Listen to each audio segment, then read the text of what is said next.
बिस्मिल्लाहिर्रहमानिर्रहीम, अस्सलाम वालेकुम व्यूअर्स। प्रोग्राम में खुशामदीद। मैं हूँ हैदर हयात खान। वैसे तो ये मुमलिकत खुदादाद पाकिस्तान जब से वजूद में आई है तब से यहाँ पर नाजुक सूरत हाल चल रही है, लेकिन आजकल मुल्क में बैक वक्त जिन सियासी और मौशी चैलेंजेस का जिसका मुल्क को सामना है, लगता है कि इसकी मिसाल शायद मुल्क की तारीख में नहीं मिलती। मुल्क में इदारे इस वक्त भयानक किस्म के टकराव की तरफ बढ़ रहे हैं और किसी तरफ से भी कुछ संजीदगी हमें नजर नहीं आ रही मुल्क की मसाइल के हल को लेकर। सियासतदान प्योरली पॉलिटिक्स खेल रहे हैं, किसी को मुल्क के अवाम के मसाइल का अदराक नहीं है, उनके हल के लिए कोई पॉजिटिव कोशिश करने को तैयार नहीं है। हर पॉलिटिकल पार्टी, ख्वाह वो हुकूमत का हिस्सा हो या अपोजिशन का हिस्सा हो, उसका इस वक्त जो पूरा फोकस है वो अपनी सियासत और अपनी पार्टी की साख के ऊपर लगा हुआ है। हुकूमत और अपोजिशन के बदले खत्म नहीं हो रहे। दोनों जानिब से जो स्टेटमेंट सामने आ रही हैं उनसे लग नहीं रहा कि मुस्तकबिल करीब के अंदर चीजें कोई बेहतर हों। वफाकी हुकूमत जो पहले जजेस के साथ उनके ऊपर सिर्फ तनकीद करती थी सुप्रीम कोर्ट पर, अब वो जुडिशरी के साथ आनी हाथों से निपटने की बात कर रही है। मरीम नवाज शरीफ साहबा ने काफी बड़ी स्टेटमेंट्स दी, काफी इल्जामात भी लगाए। एग्जैक्टली क्या कहना था उनका, आपको सुनवाते हैं। जमात को फेवर करने के लिए, एक हारे हुए शख्स को फेवर करने के लिए जो आज कौम का मुजरिम है, आप देखिए उसको लाने के लिए आइन को रीराइट कर रहे हैं। उनसे तहरीक इंसाफ ने मांगा भी नहीं, वो जो उनको मिल गया है ट्रे में रख के पेश किया उनको। 15 दिन के अंदर अंदर तहरीक इंसाफ ज्वाइन करो, वो तहरीक इंसाफ जो बतौर जमात पार्लियामेंट में एग्जिस्ट ही नहीं करती। एक हुकूमत आ गई है जो मुल्क को बुहरान से निकाल रही है, तो मैं सुप्रीम कोर्ट के जजेस से ये अर्ज करना चाहती हूँ कि चलने दो इस मुल्क को। जिस शख्स को आप वापस लाना चाहते हो वो शख्स इस कौम का मुजरिम है। आपके लिए हम इतना आसान नहीं होने देंगे। इंशाअल्लाह ताला ये हुकूमत 5 साल पूरे करेगी। किसी ने इसको डिस्टेबलाइज करने की कोशिश की तो उसके साथ आईनी हाथों से निपटा जाए। जी, मरीम नवाज शरीफ साहबा ने सुप्रीम कोर्ट के जजेस के ऊपर काफी इल्जामात लगाए कि वो जिस शख्स को लेकर आना चाहते हैं वो इस कौम का मुजरिम है। अगर इस मर्तबा किसी ने मुल्क को डिस्टेबलाइज, पॉलिटिकली डिस्टेबलाइज करने की कोशिश की तो उससे आनी हाथों से निपटा जाएगा। जब हुकूमत और एक बड़े इदारे के दरमियान इस तरह की पोजीशन जो है वो पैदा हो जाए तो उसका फिर मुस्तकबिल क्या होता है, प्रोग्राम में इसको डिस्कस करेंगे। फिर ये कि वफाक में जो बड़ी कोalition पार्टीज हैं, मुस्लिम लीग नवाज और पीपल्स पार्टी, वो क्या तमाम बड़े फैसलों पर एक पेज पे हैं? क्योंकि अभी वफाकी हुकूमत पाकिस्तान तहरीक इंसाफ पर बतौर जमात पाबंदी लगाने का सोच रही है। इमरान खान, साबिक सदर आरिफ अलवी और साबिक डिप्टी स्पीकर कौमी असम्बली कासिम सूरी पर आर्टिकल 6 की कार्रवाई का आगाज करने की बातें कर रही है। तो क्या इन तमाम फैसलों में उसको पाकिस्तान पीपल्स पार्टी की मुकम्मल हमायत हासिल होगी, और अगर नहीं तो क्या अकेली हुकूमत इतना बड़ा बर्डन बर्दाश्त कर पाएगी? प्रोग्राम के पहले से हम इन तमाम चीज़ों को डिस्कस करेंगे और इसके लिए मेरे साथ स्टूडियोज में मौजूद हैं पाकिस्तान पीपल्स पार्टी के सीनियर रहनुमा और तर्जमान बिलावल भुट्टो जरदारी, जनाब जुल्फकार अली बदर साहब। जुल्फकार भी बहुत शुक्रिया आपके वक्त का, आपने प्रोग्राम के लिए वक्त निकाला। टेलीफोन लाइन पर मेरे साथ मौजूद हैं पाकिस्तान मुस्लिम लीग नवाज के सीनियर रहनुमा डॉक्टर सईद इलाही साहब। डॉक्टर साहब, आपका भी बहुत बहुत शुक्रिया, आपने प्रोग्राम के लिए खुसूसी तौर पर वक्त निकाला। जुल्फकार भी, आपकी इजाजत से मैं डॉक्टर साहब से आगाज करना चाहूंगा। डॉक्टर साहब, सबसे पहले सिर्फ तनकीद होती थी फैसलों पर, अब डायरेक्ट इल्जामात एक मरतबा फिर हुकूमत में आने के बाद मरीम नवाज शरीफ साहबा ने जुडिशरी पर लगाने शुरू कर दी हैं। जब हुकूमत की तरफ से इस तरह की बातें होंगी तो ये क्या मैसेजिंग कन्वे हो रही है सर दुनिया को? देखें, ये हमारी बड़ी बदकिस्मती है कि जैसे आपने पहले अपने इब्तदाइया में कहा कि पाकिस्तान जिस संगीन सूरत हाल से दो चार है, सियासत, मईशत, अदालत, ये सब जिस तरह मुतनाज़ हो चुकी हैं, और एक तरफ तो सियासतदान है जो अदालतों पर तनकीद करते हैं और उसके अलावा अदालतों में भी जो तकसीम है वो काबिल एहतराम नहीं है। तो मेरा ये ख्याल है कि जो इदारे हैं वो इदारे अपने असली फ़राइज़ छोड़कर, अपने असली काम छोड़कर मुख्तलिफ और कामों की तरफ तवज्जो दे रहे हैं, जिसकी वजह से ये सारी जो तबाही हो रही है, निज़ाम पुलट हो रहा है। उसमें मेरा ख्याल में एक तो हुकूमत की चीफ मिनिस्टर या प्राइम मिनिस्टर, उनको तो कोई ऐसी बात नहीं कहनी चाहिए, लेकिन अब मसला ये है कि अदालतों का जो रवैया है, अदालतों के जो बयानात हैं, देखें दुनिया में कहीं जज नहीं बोलते, उनके फैसले बोलते। लेकिन यहाँ एक रिवाज चल गया कई सालों से, अब से नहीं 30, 35, 40 साल से, ये जज साहबान जो हैं वो अदालतों में सियासी बयान भी जारी करते हैं और वो बजाय अदालतों में फैसले लिखने के बोलने पर तवज्जो देते हैं। तो मेरा ये ख्याल है कि हमें सबको अपने गिरेबान में मुंह डालना होगा और जजों की जो इज्जत है, पूरी दुनिया में जो जजेस का मकाम है, तरीक़ाकार है, उसी को अडॉप्ट करना होगा। सियासतदानों का तो क्योंकि एहतसाब हो जाता है इलेक्शन में, और बहुत से तरीके हैं, बल्कि दुनिया के बहुत से ऐसे ऐसे मुल्क हैं जो तरक्की याफ्ता हैं, जापान है, कोरिया है, कनाडा है, यहाँ पे हुकूमतें बदलती रहती हैं, बल्कि जापान में तो कई महीने में हुकूमत बदल जाती है। तो हमें मेरा ये ख्याल है कि सियासतदानों का एहतसाब इलेक्शन में और दीगर अदालतों में होता रहता है, लेकिन अदालतों के जज साहिबान को इस मुल्क के लिए, इस मुल्क की इज्जत के लिए, मुल्क की अदलिया की इज्जत के लिए सिर्फ बोलने से परहेज करना होगा, ताकि वो अपने माइंड को बयान ना करें, बल्कि फैसला जब लिख दें तो फैसले से मालूम हो जाएगा कि हक क्या है और सच क्या है। डॉक्टर साहब, आप चूंकि आप पार्टी पोजीशन से हटकर एक मॉरल पोजीशन लेकर बात करते हैं, आप समझते हैं कि ये जो फैसला आया है बिलखुसूस मखसूस नशस्तों के हवाले से, इसमें कोई कॉन्स्टिट्यूशनल ब्रीच है समवेयर, या कोई आइन से तजावुज करके ये फैसला किया गया है? एक तरफ तो बात हो रही है कंप्लीट जस्टिस की कि 13 जनवरी का जो फैसला है, जिन जजेस ने वो फैसला दिया वो कहते हैं कि इलेक्शन कमीशन ने हमारे फैसले को गलत इंटरप्रेट किया है, जिसकी वजह से ये सारा मसला शुरू हुआ, इसलिए वो वहां पर लाकर चीजों को दोबारा खड़ा कर रहे हैं, वहां से तहरीक इंसाफ को रिलीफ दे रहे हैं। तो मतलब फिर प्रॉब्लम क्या है इसमें पाकिस्तान मुस्लिम लीग नवाज के लिए? नहीं, पाकिस्तान मुस्लिम लीग नवाज का मैं तो स्पोक्समैन नहीं हूँ भाई, वो तो उन्होंने मुकर्रर किए हुए हैं, जो स्पोक्समैन है वही अपनी पार्टी का मौक़िफ़ पेश कर रहे हैं, मैं तो अपना तजज़िया पेश कर रहा हूँ आपको। देखें, जो अदालत का फैसला है उसमें एक अच्छी बात यह है कि चीफ जस्टिस ने फुल बेंच बनाया और सुप्रीम कोर्ट के तमाम जजेस को काबिल एहतराम गर्दानते हुए एक इंस्टीट्यूशनलाइज किया सुप्रीम कोर्ट को। सही।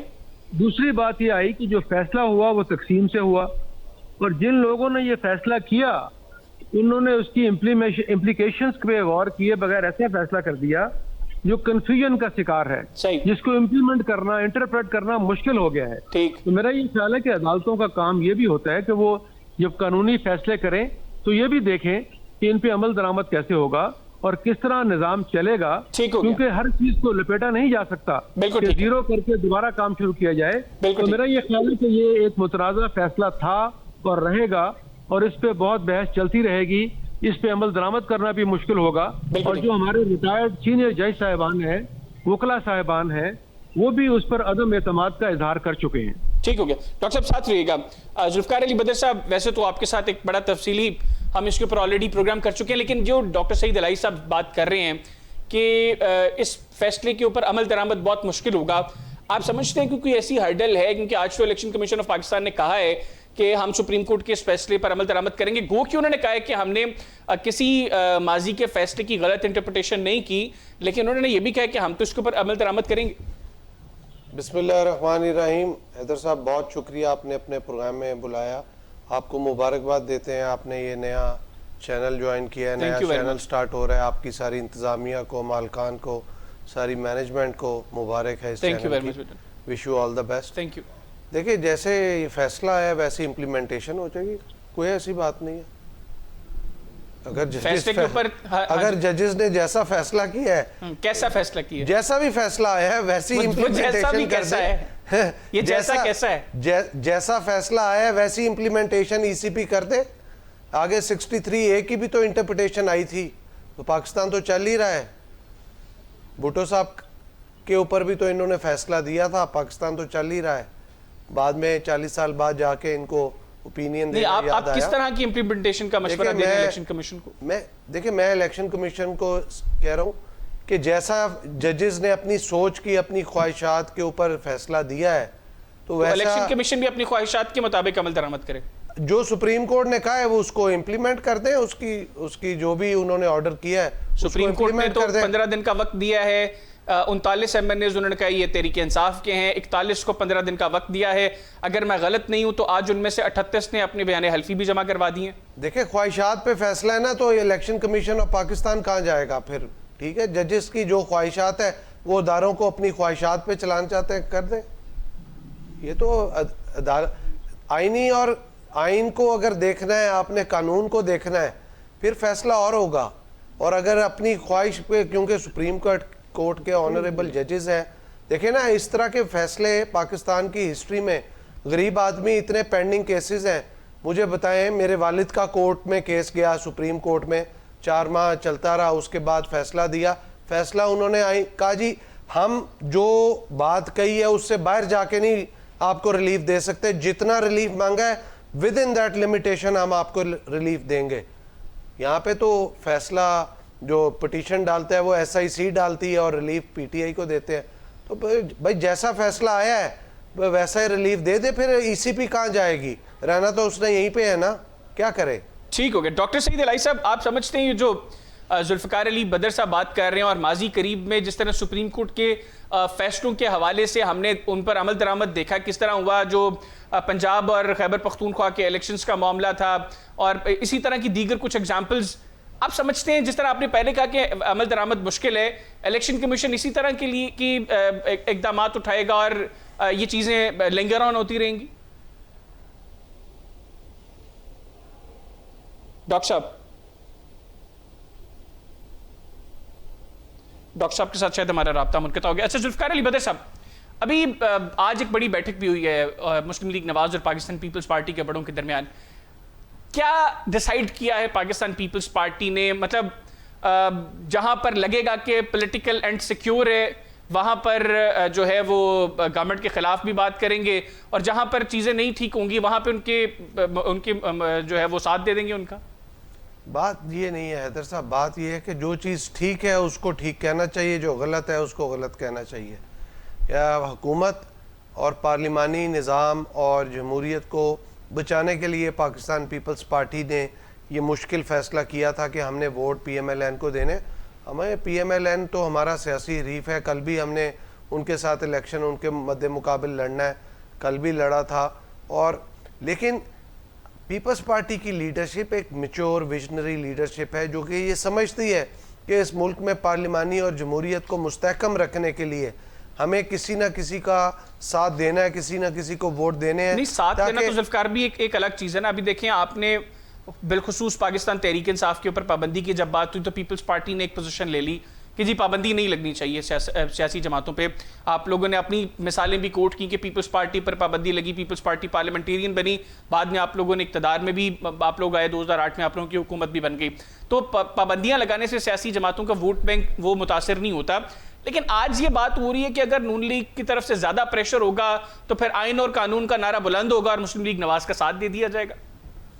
देखिए, ऐसी कोई चीज़ अभी हतमी फाइनलाइज नहीं हुई।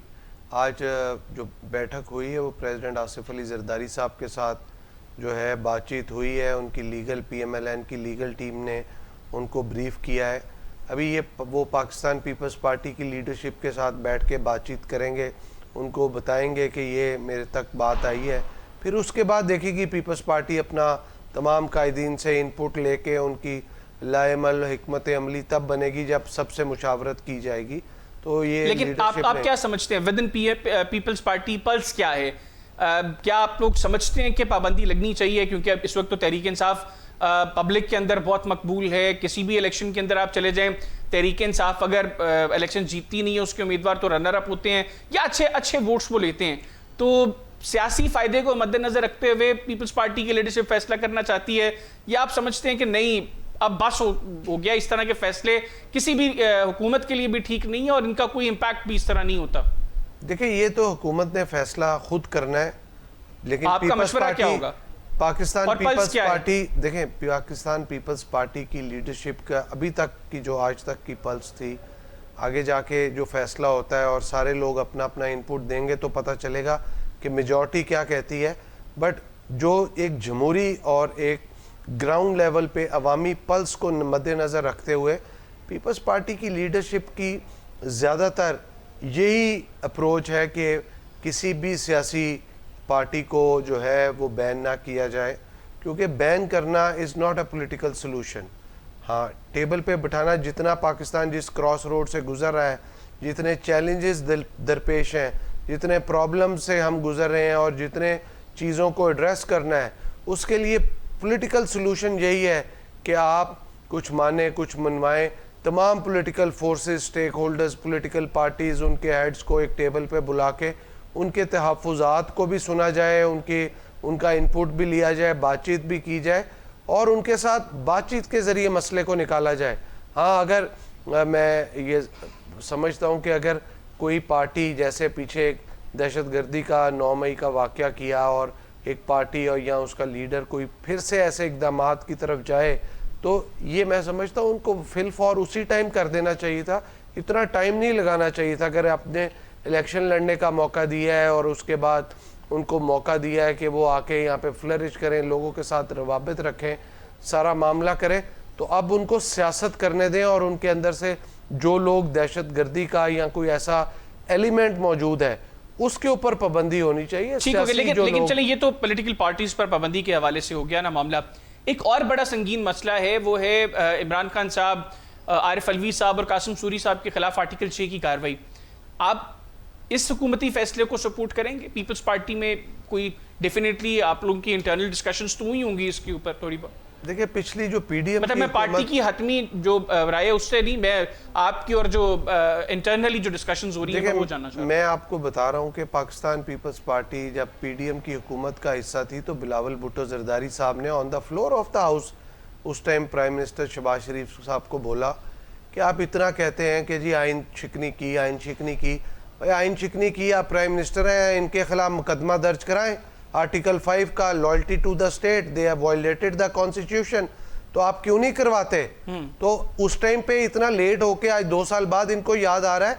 देखिए, इस मुल्क में सिर्फ ये जिन्होंने कासिम सूरी हो, आरिफ अलवी हो या इमरान खान हो, इस मुल्क में जिसने आइन शिकनी की है उन सब के ऊपर लगना चाहिए। मैं I am talking across the board, वो चाहे कोई पॉलिटिशियन है, कोई तो नहीं लग सकती, लगनी तो अल्टीमेटली सियासतदानों पे ही। देखिए, यही तो बात है ना कि खाली सियासतदानों पे लगा के या 3 लोगों को बली का बकरा बना के वैसे आपको लगता है कि सियासतदान एक दूसरे के ऊपर इस तरह की केसेस करके खुद को ही कमजोर करते हैं अल्टीमेटली? देखिए, ये बात समझने की है कि फर्स्ट थिंग इज के all the political parties and their leadership have to put their house in order. ये अपना हाउस इन ऑर्डर करने की जरूरत है। उसके बाद फिर कोई भी पॉलिटिकल पार्टी, कोई पॉलिटिकल लीडर या कोई भी ऐसा शख्स जो कि आइन शिकनी करता है, आइन शिकनी खाली जो है वो डिप्टी स्पीकर ने या प्रेसिडेंट ऑफ पाकिस्तान ने या प्राइम मिनिस्टर ने उस वक्त के नहीं की होनी, उसके साथ ब्यूरोक्रेट्स मौजूद होने हैं और लोग होने हैं जिन्होंने प्रोसेस किया होगा, लिखा होगा, ऑर्गेनाइज करने में हेल्प की होगी, सजेस्ट करने में, प्रपोज करने में, ड्राफ्ट करने में। They are all part and parcel of that conspiracy. तो उन तमाम लोगों को ऑन बोर्ड करना चाहिए, 2-3 बंदों को करके। लेकिन एक चीज मतलब है, एक चीज मैं आपको बताऊं, देखिए, it's about time one must set an example. Pakistan में ये एग्जाम्पल सेट करने की जरूरत है कि जिसने आइन शिकनी की है उसको आप जो है सजा दें, क्योंकि अगर आप सजा नहीं देंगे तो जैसे rewriting of the constitution 63A की interpretation I, election commission of Pakistan का एक्ट चेंज कर दिया गया, कल को हर बंदा अपनी अपनी इंटरप्रिटेशन, अपने अपने जो है वो तजर्बात करेगा और पाकिस्तान अब तजर्बात का मुतहम्मिल नहीं। यानी आप चाहते हैं कि इमरान खान, आरिफ अलवी और कम से कम कासिम सूरी के खिलाफ ये आर्टिकल 6 के मुकदमात बनाकर अब एग्जाम्पल सेट करनी चाहिए?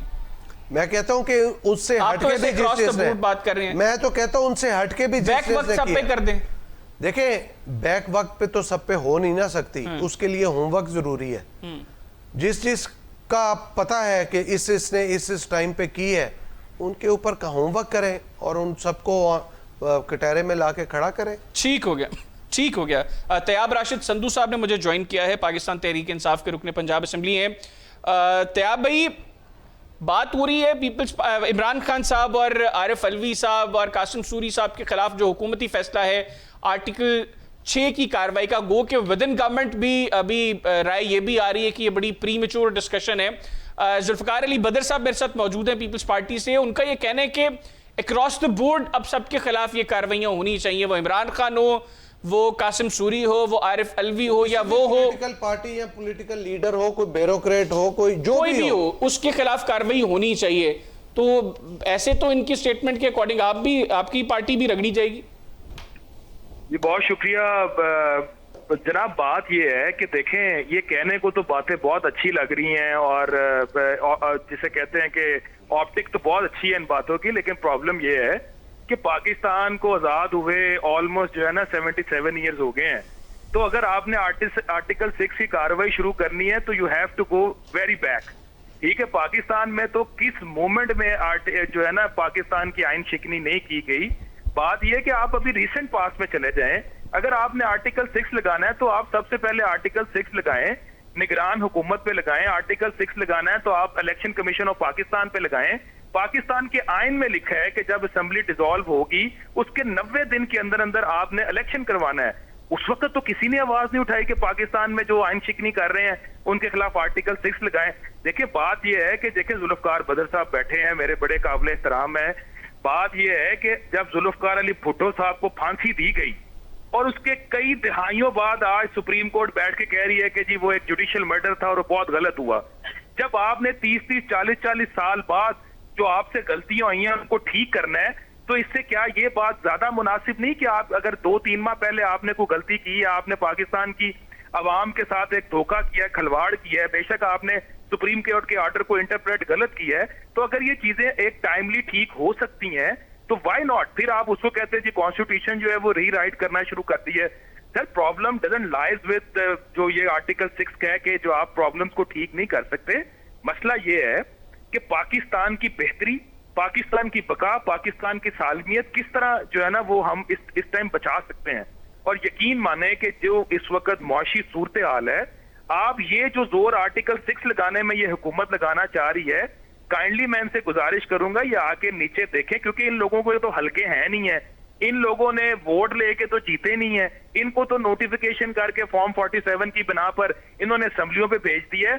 काश ये जाके हल्कों में देखें, लोगों की सूरत हाल को देखें कि लोग महंगाई के आलम में किस तरह जो है वो, मतलब मैं समझता हूं कि वो मौत को गले लगाने वाली बात हुई हुई है। बिजली के बिल नहीं दे रहे, बिजली के बिल दे सकते हैं तो खाना नहीं खा सकते, खाना खाते हैं तो बिजली के बिल नहीं दे सकते। I think so they have to redress the issues which are more important than to, I think अपनी पॉलिटिक्स को चमकाने के लिए जो ये काम कर रहे हैं। तो मैं नहीं समझता कि ये कोई मुनासिब काम होगा किसी के खिलाफ। ये इनकी बुखलाहट है, सिर्फ ये बुखला गए हैं इस वक्त पाकिस्तान तहरीक इंसाफ और इमरान खान की मकबूलियत की वजह से।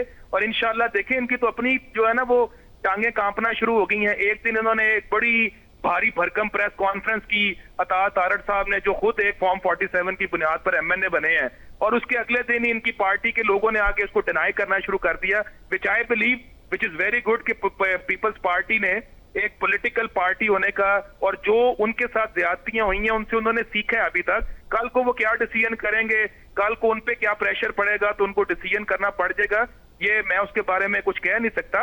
लेकिन जो कल तक या जो आज तक मैं समझता हूं कि उन्होंने अपनी एक प्रिंसिपल स्टैंड लिया हुआ है कि किसी भी पॉलिटिकल पार्टी पे पाबंदी लगाना, ये जमहूरियत पे पाबंदी लगाना है, तो आई अप्रिशिएट देम। तो इसलिए मैं समझता हूं कि जो अवाम के रियल इश्यूज हैं उन पे हमें गौर करना चाहिए, और ये ना कि हम जो है ना ये अपनी सियासी जो सियासत चमकाने के लिए ऐसे इश्यूज पे। ठीक हो गए, आप भी साथ रहिएगा। जुल्फकार अली बदर साहब, जिस वक्त इलेक्शंस के फौरी बाद गवर्नमेंट फॉर्मेशन के प्रोसेस का आगाज होना था, उस वक्त पाकिस्तान पीपल्स पार्टी की लीडरशिप की जानिब से खैर थोड़ा अर्सा बाद बातें सामने आई कि इनिशियली आप लोगों की ख्वाहिश थी कि चूंकि पाकिस्तान तहरीक इंसाफ या सुन्नी इत्तेहाद काउंसिल उस वक्त ऐवान की सबसे बड़ी जमात थी, तो उनको पहले जो है वो मौका दिया जाए कि हम आपके साथ हैं, हम फ्लोर पे गवर्नमेंट बेंचेस में ज़रूर बैठेंगे, हम काबीना का हिस्सा नहीं होंगे, आप लोग हुकूमत बने। लेकिन उनकी तरफ से डिनाइल हुआ, फिर आप लोग मुस्लिम लीग नवाज के पास गए और अल्टीमेटली अब आप लोग मुस्लिम लीग नवाज के साथ बैठे हुए हैं। अब एक मरतबा फिर ये बहस शुरू हो गई है कि पीपल्स पार्टी एक तो कमांडिंग पोजीशन में आ गई है, ये मखसूस नशिस्तों के फैसले के बाद, मतलब इसमें नून लीग को जो है वो मसला हो सकता है, तहरीक इंसाफ वो उनकी मौजें लग गई, लेकिन पीपल्स पार्टी को चलें ये हुआ कि हम तो हर लिहाज से कमांडिंग पोजीशन पे आ गए, गवर्नमेंट के ऊपर अब हमारा प्रेशर भी रहेगा। दूसरी एक ये भी बहस शुरू होगी कि माजी में चूंकि पीपल्स पार्टी तहरीक इंसाफ के साथ जाने की एफर्ट कर चुकी है, तो आगे भी इस तरह के चांसेस डेवलप हो सकते हैं। तो आप समझते हैं कि बिल्कुल इसके कोई इम्कानात नहीं है, या आप समझते हैं कि बिल्कुल सियासत में कुछ भी हो सकता है? देखिए हैदर साहब, मैं थोड़ा सा आपको करेक्ट करना चाहूँगा कि जब पाकिस्तान पीपल्स पार्टी इलेक्शन के बाद जितनी सीटें ले सकी थी तो पीपल्स पार्टी का तीसरा नंबर था। पहले नंबर पे पीटीआई थी, दूसरे नंबर पे पीएमएलएन थी और तीसरे नंबर पे पीपल्स पार्टी थी। बिलावल भुट्टो जरदारी साहब खुद प्राइम मिनिस्टरशिप के कैंडिडेट थे और उन्होंने अपना कैंडिडेचर विड्रॉ किया प्राइम मिनिस्टरशिप का, और उन्होंने उस टाइम पे प्रिंसिपल डिसीजन लिया कि हमारे से जो राब्ता करेगा सबसे पहले तो हम उसको वो करेंगे, सपोर्ट करेंगे या उसको वोट देंगे। हमारे से सबसे पहले जो राब्ता किया वो पीएमएलएन ने किया। लेकिन खुर्शीद शाह साहब ने कहा हमने तहरीक इंसाफ को राब्ता किया, हमें उनकी तरफ से कोई जवाब नहीं आया तो हम नून लीग के साथ खुर्शीद शाह साहब ने जो है बिल्कुल किया होगा, मैं उस बात को डिनाई नहीं करता। देखें, लेकिन पीटीआई के साथ कोई ऑफिशियली जो है वो राब्ता लीडरशिप की तरफ से नहीं गया। खुर्शीद शाह साहब ने कोशिश की होगी, इस तरह और भी पाकिस्तान पीपल्स पार्टी के बहुत सारे मेंबर पार्लियामेंट है, सीनियर क़यादत है, उनकी ज़ाती दोस्तियां हैं पीटीआई के मेंबरान के साथ, और इसमें कोई बुरी चीज़ नहीं है। आपस में एक कंफर्ट लेवल होता है, जो पार्लियामेंटेरियंस इकट्ठे असम्बली में बैठे होते हैं उनका बड़ा अच्छा ताल्लुक होता है और होना भी चाहिए। तो खुर्शीद शाह साहब ने अगर रब्ता किया, लेकिन कोई पॉजिटिव वहाँ से बात ना होने के बाद जो पहला ऑफिशियल रब्ता है वो पीएमएलएन ने किया। शहबाज शरीफ साहब ने खुद कॉल किया आसिफ अली जरदारी साहब को और बिलावल साहब को, और उन्होंने कहा जी मैं आना चाहता हूँ, और फिर वो आए, मिले और उन्होंने कहा कि जी हम चाहते हैं कि आप हमें सपोर्ट करें। उसके बाद फिर पीपल्स पार्टी ने अपनी मुशावरत की, लाएमल बनाया, पार्टी से इनपुट लिया। ये तो माजी हो गया ना, मुस्तकबिल में कुछ चांसेस हैं अगर तहरीक इंसाफ चले राब्ता करती है? देखें, मैं एक चीज़ आपको बताऊं, पाकिस्तान के अंदर पॉलिटिक्स के अंदर जो पॉलिटिक्स में कोई चीज़ आप रूल आउट नहीं कर सकते कि कल को क्या होगा, कल को तो कुछ भी हो सकता है। हम किसी चीज़ के ऊपर कोई सर्टन नहीं है कि ये ही चीज़ रहेगी और ऐसे ही होगा।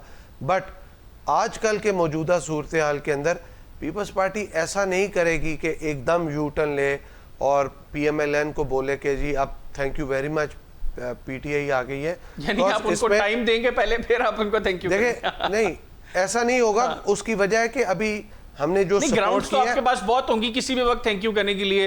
आप कहेंगे जी कि आप लोग मईशत को बेहतर नहीं कर सके, महंगाई के जिनको काबू में नहीं कर सके, अवाम बदहाल है, परेशान है, पीपल्स पार्टी के पास जो है वो रीजंस तो बहुत होंगी जस्टिफाई करने। देखिए, एक बात को हमें समझना है कि पीपल्स पार्टी ने रीजन तो पीपल्स पार्टी के पास आज से 1 महीना 2 महीने पहले बजट के ऊपर भी था। हम किसी भी टाइम पे कुछ कर सकते थे, लेकिन ऐसा नहीं है कि हम करें। हमने इस हुकूमत को स्ट्रेंथन करके चलते देना है। उसकी वजह कि ये जो पार्लिमानी जमहूरियत है ना, इसको बचाना ही काम है। हाँ, कल को ये जो सीट्स मिली हैं पीटीआई का, we don't have any dispute over the seats of PTI. उनकी सीट्स है, उनको मुबारक हो। हमारा क्वेश्चन ये है कि अगर उन्होंने अप्लाई किया था, उनके जो रिजर्व सीट्स के नॉमिनीज थे, उन्होंने अपना रिजर्व सीट्स की लिस्ट जमा कराई थी, उन्होंने अपना नॉमिनेशन पेपर जमा करवाए थे, तो उनको मिलनी चाहिए। अगर नहीं किया था तो उसका फिर कोई और हल निकालना चाहिए। वो हल तो निकाल दिया ना सुप्रीम कोर्ट ने। मैं यही कह रहा हूँ। देखिए, क्यों इन तमाम सीटों के बगैर पीएमएलएन ने और पीपल्स पार्टी ने हुकूमत बनाई थी, इसलिए हमें इस चीज के ऊपर कोई भी 1% का चले मतलब कम से कम आप लोगों को कोई एतराज नहीं है। अगर सुप्रीम कोर्ट का फैसला है, इलेक्शन कमीशन अमल दरामद कर दे तो ठीक है, पीटीआई की सीट्स थी उनको वापस मिल गई, आप लोगों को एतराज नहीं है इस पे? होना ही नहीं चाहिए। ठीक हो गया, ठीक हो गया। तैयाब राशिद संधू साहब, एक तो चले जुल्फकार अली बदर साहब ने कह दिया अगर आप लोगों को सीटें मिल जाए हमें कोई एतराज नहीं है। इलेक्शन कमीशन ऑफ पाकिस्तान ने भी कह दिया आज के हम लोग सुप्रीम कोर्ट के फैसले पर अमल दरामद करेंगे। गो कि उन्होंने ये भी कहा कि हमने किसी माजी के फैसले की गलत इंटरप्रिटेशन नहीं की, और अगर उनकी कानूनी टीम को कहीं पे कोई रुकावट नजर आएगी तो वो उस हवाले से सुप्रीम कोर्ट से रजू करके उसको भी सेटल करेंगे। लेकिन फिर भी एक बहस हो रही है कि नहीं होगा जी अमल दरामद। वो बहस क्यों हो रही है? और आप लोग अब पुरुमीद हैं आज के इलेक्शन कमीशन के एलामिये के बाद, आपको लगता है कि इलेक्शन कमीशन सुप्रीम कोर्ट के फैसले के ऊपर अमल दरामद करेगा? देखें, बात यह है कि जिस तरह अभी ये बात की है ना जी कि आपने पहली बात का जो मैं जवाब देता हूँ, देखें, being a student of law और being a student of politics, मैं ये समझता हूँ कि अब हमें इन चीज़ों से निकलना चाहिए कि कौन चोर है, किसने क्या किया, किसने क्या नहीं किया, और पाकिस्तान के लिए आगे जाना चाहिए। तो मैं ज़ाती तौर पे ये समझता हूँ कि हमारा अगर फॉर एग्जांपल पीपल्स पार्टी के साथ एक जो प्रिंसिपल स्टैंड उस वक्त ये था कि जो पाकिस्तान तहरीके इंसाफ की इन्होंने सीट्स जो हैं वो चुराई हैं, और जिस तरह इन्होंने PMLN को सीट्स जो हैं लाहौर में नवाज शरीफ की सीट, मरियम नवाज की सीट और बेशुमार ख्वाजा आसिफ की सीट, बेशुमार इनके लीडर्स की सीट जो है वो इन्होंने जो बेजाब्तगियां करके इनको PMLN को दी हैं, पहले हमें वो वापस की जाए, उसके बाद हम किसी के साथ भी हुकूमत बनाने के लिए हमें कोई इशू नहीं है। लेकिन प्रॉब्लम इज दैट कि पहले आपने जो गलतियां की हैं वो ठीक करें।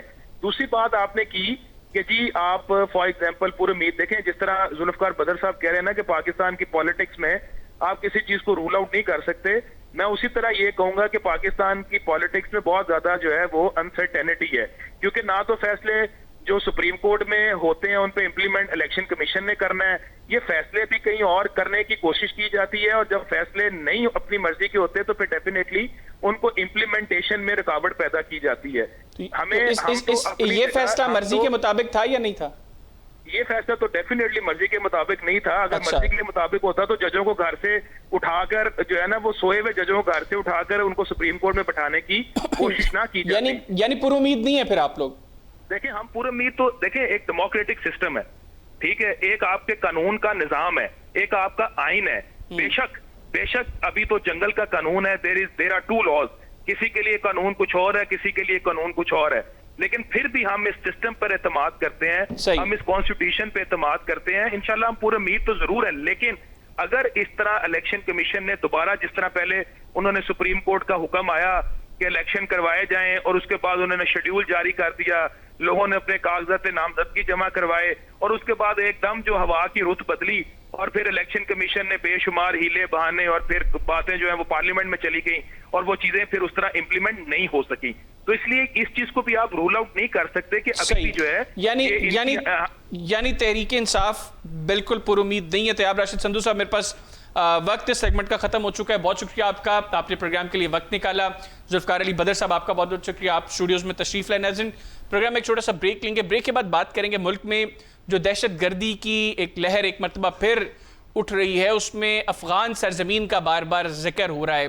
तो वहाँ पर अब मामला किस तरह पाकिस्तान और अफगानिस्तान के दरमियान सेटल हो सकते हैं, अभी तक क्यों नहीं हुए, इन तमाम चीज़ों को डिस्कस करेंगे ब्रेक के बाद। कहीं ना जाइएगा, स्टे विद अस।